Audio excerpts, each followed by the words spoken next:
Bom dia, pessoal.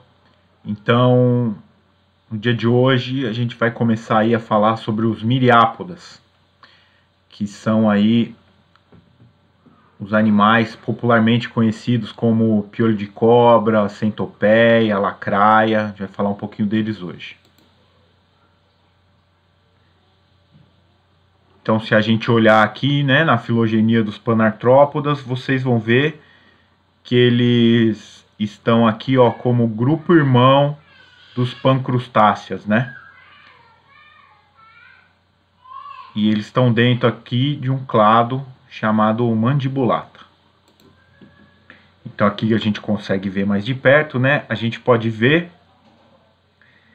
que a gente tem uma divisão aí dos artrópodes, né? Entre os quelicerados, que são os quelicerata, que vocês viram aí com o Bruno, e os mandibulata, que a gente viu nas outras aulas. Quem são os mandibulata? Os crustáceos, os miriápodas, né, que a gente vai tratar na aula de hoje, e os hexápodas ou insetos. Bom, então, quem são os miriápodas? Então, dentro dos miriápodas, a gente tem aí os grupos mais conhecidos, que são os quilópodas, que são as centopeias, né? Esse aqui é um quilópoda, aqui é outro quilópoda. Temos também os diplópodas, que são os piolhos de cobra, também são bastante conhecidos. E temos outros grupos menos conhecidos, como paurópodas, que são esses animais pequenos, e os sínfila. Então, em relação à diversidade desse grupo, a gente tem 17 mil espécies descritas, divididas em 160 famílias, e são animais de tamanhos muito variados. Eles variam aí desde 2 centímetros a mais ou menos 13 centímetros, aí, digamos, os mais comuns. Mas tem os muito pequenos, né, de menos de 1 centímetro de comprimento, e os muito grandes de até 30 centímetros de comprimento. Em relação a onde eles vivem, então eles são bem comuns aí no foliço de florestas, bastante comuns até mesmo em residências na área urbana. Também podem ser encontrados aí em cavernas, né? Então tem muitos animais que a gente encontra em cavernas e também em bromélias, né? Então comum encontrar esses animais aí dentro de bromélias.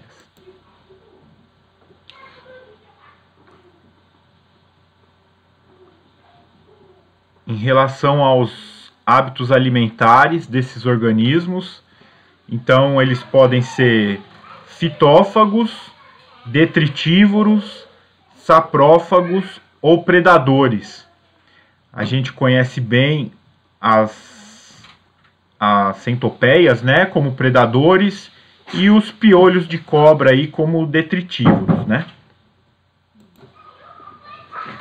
Bom, sobre as características principais dos miriápodas, então eles têm o corpo dividido em tronco e cabeça, né? Então aqui é o tronco, aqui é a cabeça. Não possuem carapaça. Tem os apêndices unirremes, multiarticulados, né? Como a gente pode ver aqui, desde a antena até as patas aí. E o tronco bastante indiferenciado, né? A gente não consegue aí separar uma região de tórax e abdômen, por exemplo, como a gente consegue ver bem em outros táxons. Bom, em relação aos apêndices cefálicos, então a gente tem um par de antenas, que a gente pode ver aqui. Primeira maxila. E aqui a segunda maxila. Sendo que essas maxilas, ó, a segunda maxila a gente tá vendo a pontinha aqui, ó, que ela tá aqui embaixo do maxilípede. E tanto a primeira quanto a segunda maxila elas podem estar parcialmente ou totalmente fundidas, e a segunda maxila pode ser ausente. Outra característica também são os ocelos simples, que a gente pode ver aqui nessa figura. Bom, vamos falar então primeiro das características dos quilópodas, né, que são aí as centopeias. Então a gente tem aí os escutigeromorfos, que são essas centopeias que correm muito, né? São um pouco menos conhecidos, tem essas patas bastante longas aqui. E os outros grupos, né, que vão ter todos mais ou menos essa carinha aqui. Então eles vão ter entre 15 e 191 segmentos no corpo, sempre um par de pernas por segmento, o corpo achatado dorso-ventralmente, não possuem impregnação de carbonato de cálcio na carapaça, o gonóporo no último segmento do corpo. O desenvolvimento deles vai ser anamórfico ou epimórfico, e eles são dioicos. Normalmente é possível de diferenciar o macho da fêmea, né? E a fertilização é interna.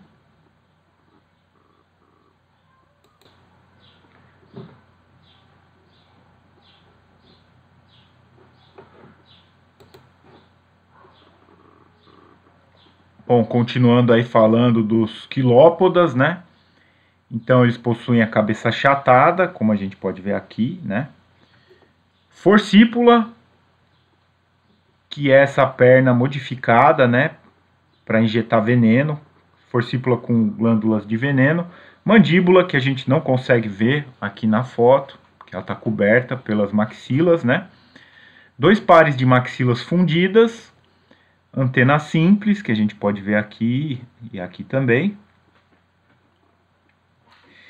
Os espiráculos podem ser laterais ou dorsais, então eles vão ser laterais aqui nos bichos que tiverem essa cara aqui, ó.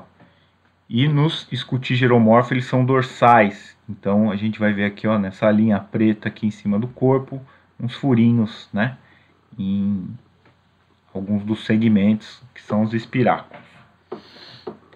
Olhos simples, como a gente pode ver aqui, né? Ou multifacetados, como a gente pode ver aqui nos escutigeromorfos.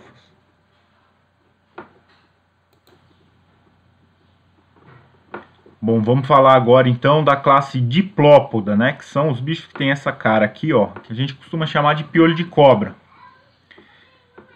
Então, eles apresentam segmentos fundidos aos pares, né? Então tem 2 segmentos fundidos que a gente chama de diplosegmentos. E nesses segmentos fundidos, a gente tem geralmente 2 pares de patas, 2 pares de gânglios, 2 pares de espiráculos e 2 pares de ósteos cardíacos. O primeiro segmento, ele não possui pernas e ele é alongado, chamado de colo. Esse daqui, ó, esse aqui é o colo, né? Eles possuem a cabeça convexa, né, que a gente pode ver aqui. Nos segmentos 2, 3 e 4, eles apresentam apenas um par de patas e podem apresentar ocelos em números variados, desde 0 até 90, além de apresentarem o órgão de Tomósvari, que a gente vai ver um pouquinho melhor daqui a pouco. Aqui nessa imagem a gente pode ver bem, né? Aqui é o colo, que não possui patas, né? Os segmentos aí, ó, 2, 3 e 4, com apenas um par de patas por segmento, tá bom? Os apêndices bucais dos diplópodas são as mandíbulas e o gnatoquilário. O gnatoquilário é formado pela fusão das primeiras maxilas e as segundas maxilas estão ausentes. O gonóporo dos diplópodas ele se abre próximo às coxas do segundo par de pernas. Eles possuem uma cutícula calcificada, né, com presença de carbonatos de cálcio. As pernas são ventrais. Eles possuem glândulas repugnatórias, né? A gente pode perceber quando pega na mão e eles soltam um líquido de cheiro ruim, né? Alguns possuem, esse líquido é bastante corrosivo, eles têm até importância médica, também pelo seu tamanho, né? Tem alguns muito grandes.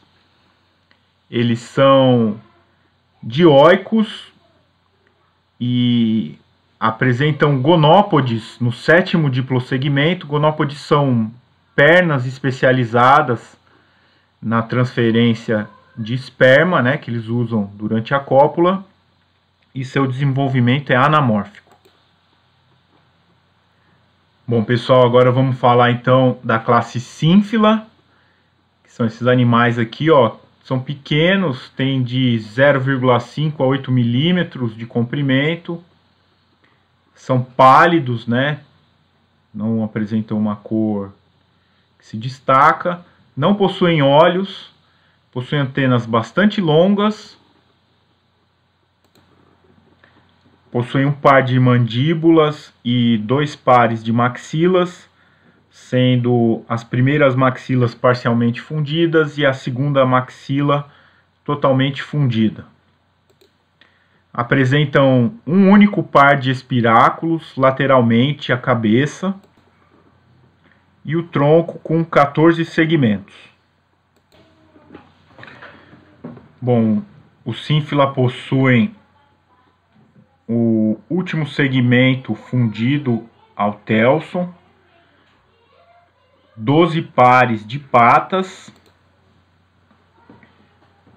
possuem secos no final do corpo com glândulas que produzem seda, a cutícula é mole, sem impregnação de carbonato de cálcio. O primeiro par de pernas é reduzido, possui abertura genital no terceiro segmento do corpo, são dioicos e possuem o desenvolvimento anamórfico. Bom, pessoal, vamos falar agora da classe Paurópoda. Então, são animais pequenos, de 0,3 até 8 milímetros, e eles vivem em locais úmidos, no solo da floresta, em madeira úmida, e normalmente são noturnos, são pouco conhecidos, mas são bem distribuídos, amplamente distribuídos geograficamente. Eles possuem 2 pares de peças bucais, as mandíbulas e o gnatoquilário, que é uma fusão do primeiro par de maxilas. Não possuem ocelos e o corpo apresenta 11 segmentos, além de um pigídeo. A abertura genital é entre o segundo par de pernas e eles apresentam de 8 a 11 pares de pernas. Os paurópodas possuem antenas bifurcadas, como a gente pode ver aqui, né, que é uma característica única aí desse grupo dentro dos miriápodas. Eles possuem também menos tergitos do que pares de pata, então vocês podem contar aqui, ó, vocês vão ver que são é menor o número de tergitos do que o número de patas.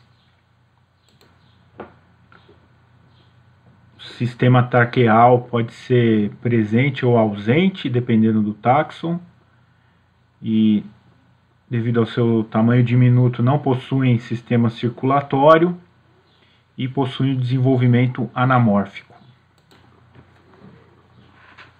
Em relação à digestão, os miriápodas apresentam um tubo digestivo reto, com boca e ânus, uma cavidade pré-oral, o intestino dividido em porções anterior, médio e posterior, produzem enzimas digestivas e o reto pode ser evertido. Em relação ao sistema circulatório dos miriápodas, então, a maioria deles possui um sistema traqueal com aberturas na lateral do corpo, e essas traqueias se ramificam dentro das paredes do corpo, levando assim o oxigênio para todos os órgãos. Alguns miriápodas têm aqui um átrio logo após a abertura, né, do espiráculo, onde eles podem armazenar uma certa quantidade de oxigênio, e isso faz com que alguns, como por exemplo alguns diplópodas, possam ficar submersos por bastante tempo, né, por armazenarem o ar aqui nesse local. Já nos sínfilas, esse sistema traqueal é aberto e a maioria dos paurópodes não possuem um sistema traqueal. Em relação à circulação, então, os miriápodas possuem um coração dorsal, a circulação é aberta e é bastante desenvolvida nos quilópodas. Em relação à excreção, os miriápodas, a excreção pode ser por túbulos de Malpighi, nefrídeos, ou no caso dos sínfilos e dos paurópodes, por glândulas cefálicas. Bom, o sistema nervoso dos miriápodas, ele apresenta um cérebro conectivo circoesofágico, como o nome diz, que em volta do esôfago, e um cordão nervoso ventral duplo, né, que a gente pode ver aqui. Além de um par de gânglios nervosos por cada segmento. Em relação ao sistema sensorial, os miriápodas apresentam cerdas e ocelos também, que captam a luminosidade, e quimiorreceptores ao longo de todo o corpo, que funcionam aí como um sistema olfativo.